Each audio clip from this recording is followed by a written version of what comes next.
every single life matters. The primary responsibility of government, first of all, which is security. We bank mostly on intervention rather than prevention. Democracy is a government where power resides with the people. Hello and a very warm welcome to you. This is you.gov and it's all about you and all about the government. On the show, we talk about government functions. We talk about citizens' corresponding obligations. Yes, your role to your society, your duty to your society. You owe the duty of allegiance, first of all, to your nation. And of course, you owe that duty to be law-abiding and to actually do everything that will make your society great. I am Olomu-Agbodo. First, we're going on a quick break. When we return, we'll tell you what we're discussing this week.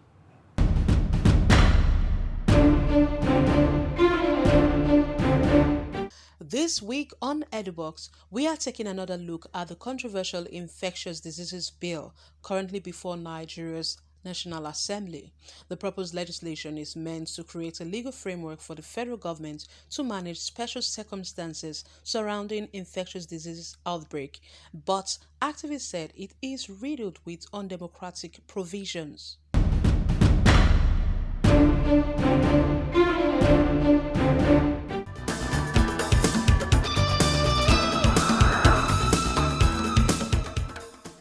Only somebody who has not read this bill and the details properly will think of allowing it to go. And besides, the hurry with which it was being passed leaves a lot to be desired. Because things that are done in a hurry, they are either done very well or they are done very badly.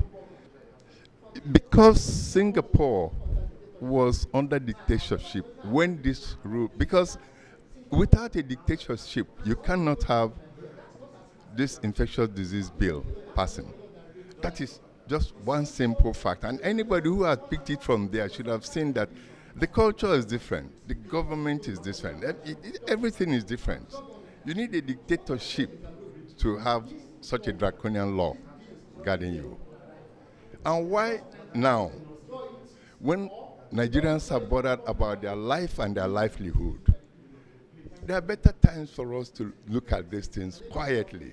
When things return to, in quotes, normal. To rush it through at this time is very suspicious. In fact, it should not be amended. It should be completely dropped. Because to amend it is to rewrite it. To amend it to rewrite it. That's my own personal view. Having seen the details of the bill, as especially exposed at this press conference, for which I feel very happy and very grateful. In respect of this bill, Control of Infectious Disease Bill 2020, my organization has done a legal analysis of the bill. So we have digested the bill. We have brought out sections of the bill that we believe and that we know is draconian and against the principles of human rights. And just like I mentioned earlier, there's section 13 in particular that says that the DG of NCDC can actually isolate any person, whether a minor or an adult, pick the person up, arrest him for suspecting to have an infectious disease and isolating such a person in an undisclosed area. We believe that even the Constitution, which is the ground norm, does not make such provision even in respect of persons who are suspected criminals, someone who has been suspected of committing an offense. So there is a provision on the number of hours that such a person can be detained. And this bill is actually making provision for, to detain someone who is suspected of having an infectious disease. This bill is draconian and it should be trashed. There is another section of the bill that provides that the health minister, the Minister of Health, can actually acquire a private property and turn such property into an isolation center.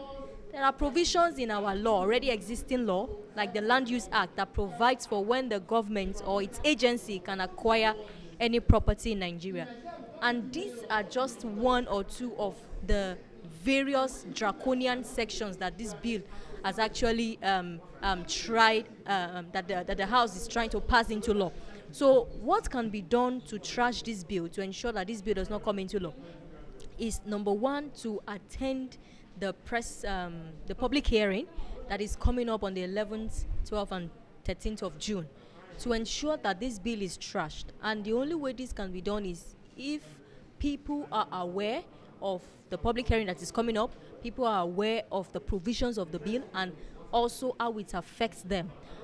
That when people know this, then they'll be able to follow up on the public hearing and ensure that the bill is trashed, not amended or reviewed, but disposed out of our client.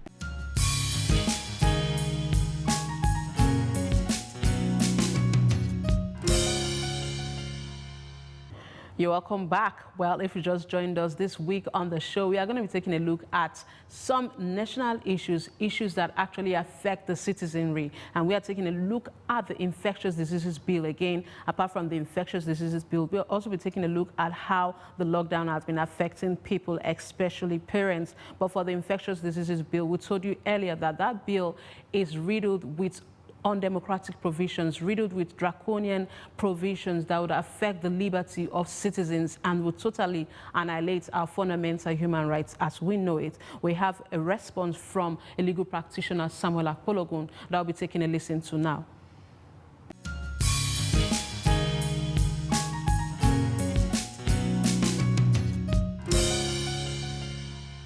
The Infectious Disease Control Bill, which I will simply call the bill going forward, is that bill that has been put forward in the House of Representatives by Honorable Miller, and its purpose is to repeal the Quarantine Act, the old Quarantine Act as contained in the laws of the Federal Republic of Nigeria 2004, and to provide a legal framework for the control of infectious diseases in Nigeria as provided in the said law. But if you ask me, the said bill is an all shades of wrong. First and foremost, it is now common knowledge that the said bill is a plagiarization of the Singaporean infectious disease control law. The Singaporean version was promulgated or enacted during the reign of the dictator Lee Kuan Yew in 1977, and that said law was copied and pasted as a bill here without any form of amendment.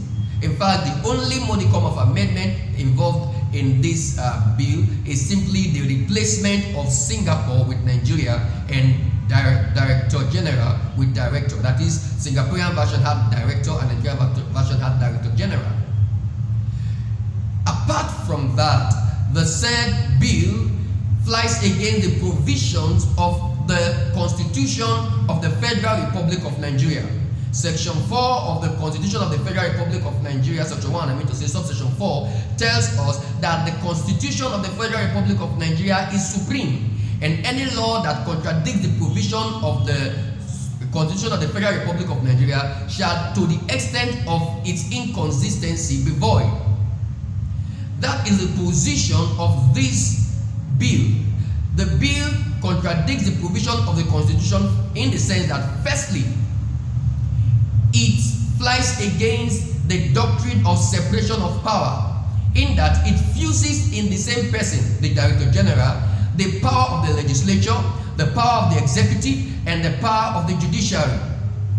Apart from that, it breaches the rights, the provision, it breaches the rights, the fundamental rights of the citizens of Nigeria as enshrined and protected. Apart from that, Section 20 gives the Director General the power to search, or his agents, power to search a property without warrant. Furthermore, Section 24 empowers the Director General and the police, for that matter, to arrest anybody whom they suspect at face value to be carrying infectious diseases. And we all know the antecedent of law enforcement agents, even insane clients, let alone when such a draconian legislation has come to give them power. Apart from that, Section 58 gives the Director General the power to search any property without warrant. And Section 71 absolves him of any liability that would have been incurred in the course of these exercises. The question now turns on what happens if this public hearing is held. What is the fate of the bill?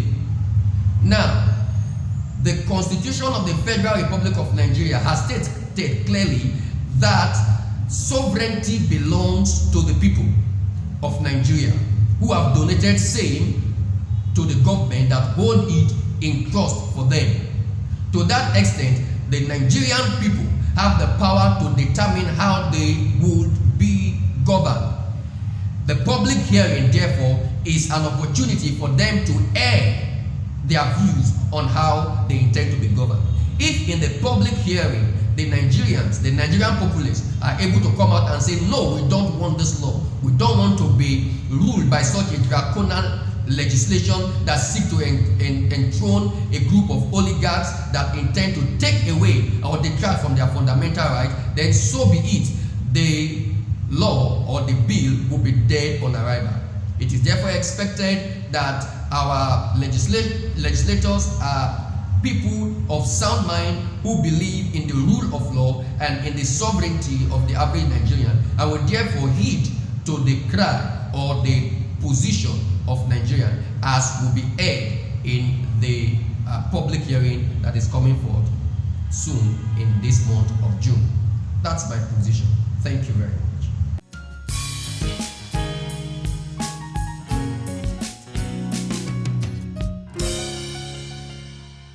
Well, just like all the legal practitioners and activists have been saying, that bill, the Infectious Diseases Bill, is riddled with provisions that shouldn't see the light of day. And legal practitioners, as well as members of civil society organizations, public affairs analysts, and the like, are saying no to the passage of that bill. And thank God, due to the outcry of these people and your voice as well, we are hearing that there's going to be a public hearing. There's going to be a public hearing to that bill on the 11th and 12th of June. And we want you to lend your voice so that that bill will not see the light of day. We'll go on a quick break now. We'll be right back.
It's 3,653 days snowballed into 10 years of victories, 10 years of impact, 10 years of beauty, 10 years of excellence, and 10 years of successes.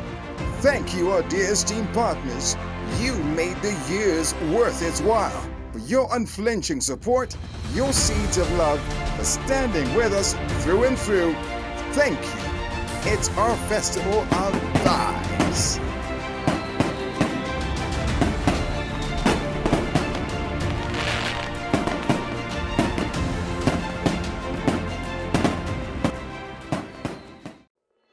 Are you interested to know the importance of your words? How to activate the creative power in your words? How to say the right thing at the right time? Find out in this insightful masterpiece by Pastor Chris. Discover the principle of creation and recreation. If you're going to live the true life that God has given to you, you must line up with the Word of God. This is where the ministry of the Spirit of God is indispensable, because it's the Spirit that actually knows the codes. Hear this. You can't just prophesy. So you're going to prophesy as He commands you. You need the code. God, I need the sound code. I need the sound code. Hallelujah. I need the sound code.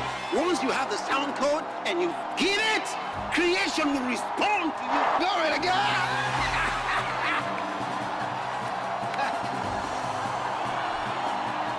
Tap into the wealth of divine principles and live in the future of your dreams as you learn the workable principle of sound code and the Spirit. This message is now available on DVD in a 2 volumes and 4-part series.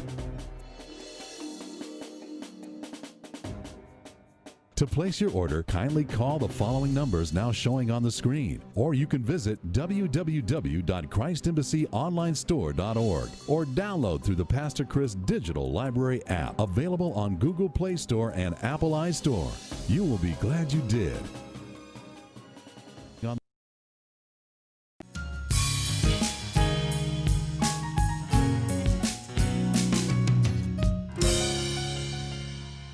You're welcome back. Recently, I had the opportunity of attending an event that civil society organizations came together saying no to the passage of that bill. They actually cried out to say this bill has provisions that will not be allowed to stand in a democratic setting. And if we as citizens, we have a role to play in making our nation great, we have the role to say no to the passage of that bill. And during that event, you hear legal practitioners and members of different civil organizations coming to say no to the passage of that bill. Take a listen.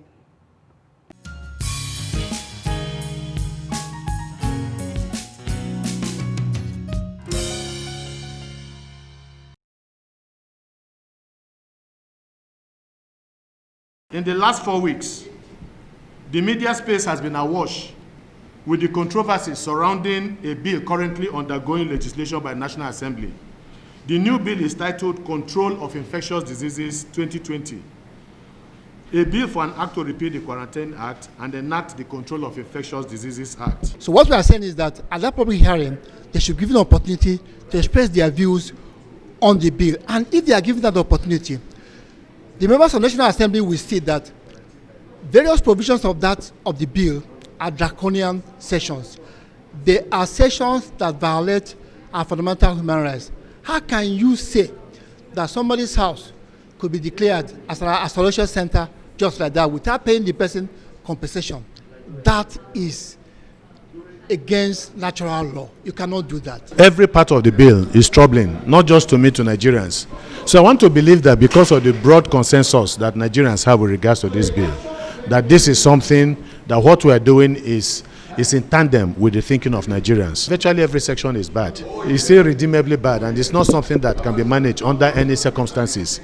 You know, whether it is about the powers, the very overreaching powers given to the DG of NCDC, who himself says that it's not aware, he was not consulted, and does not think that this is the time for this kind of bill, to the powers being given to the police, who without having these extra powers have been killing Nigerians extrajudicially during this COVID-19 breakout, and then you want to give them more powers again at this time, to the issue of seizure of houses, in the case of infection, forgetting the fact that where we are today, especially in the age that we are today, you can easily disinfect buildings that are suspected of having without demolition, and so many other things. So there is no compromise that can be done with this bill.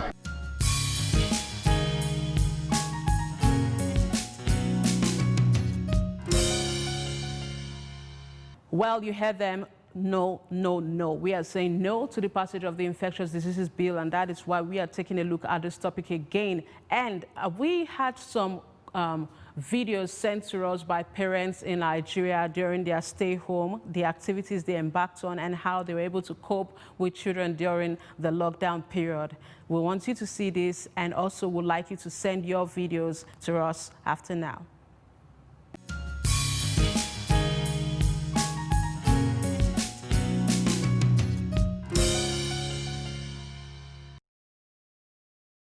online classes has really not been easy. For instance, I've been here with my kids. Those some have finished studying, they've gone, but this one is still having his own studies. We've been here for almost 5 hours now. It's not been easy at all, but I think this is the best option that we can get for this period of coronavirus pandemic. It's the best option that can still keep the children in line with their education, for them not to play and wander far from what they have studied so far. I think is the best. For school resuming now, or for school resuming on the 8th of June, I don't think it's a good idea, because necessary measures have not been put in place for resumption. And are we even sure that in the school environment we are going to have enough soap and water to wash our hands to avoid the spread of coronavirus? I'm a parent and also an instructor. As a parent and an instructor, the stay at home has really been with mixed feelings, in the sense that at the beginning of it all, we were all happy, because it gave room for us to have this close relationship with our children, especially people like us whose children are in the boarding schools. So it actually gave us room for us to have this close relationship, especially with the girls, know what they are going through and all that. My stay-at-home experience with them has been one of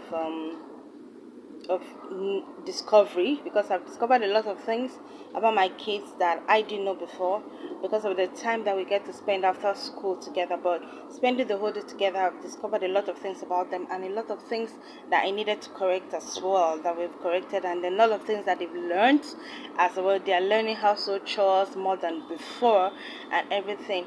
Then the schooling at home experience has been challenging a bit with the internet, and the internet has been the major challenge for the homeschooling thing. Apart from that, it's been smooth sailing so far.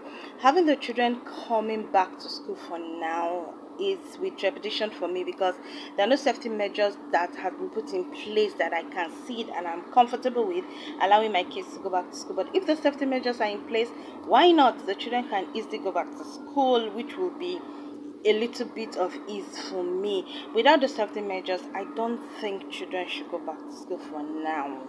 Staying at home has affected my business. It has also affected my children's school. They can't go to school again. They don't have that freedom to go to school. But the online schooling is a welcome idea, in the sense that it's making the children to learn while staying at home. But going back to school in this time of pandemic is a no-no for me, in the sense that the children cannot adhere to the directive given to us by the World Health Organization or even NCDC.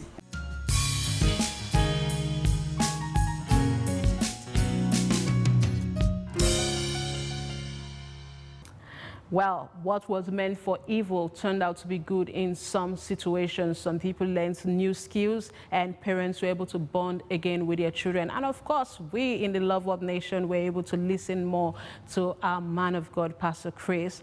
But this is still you.gov, and we have some more tidbits for you.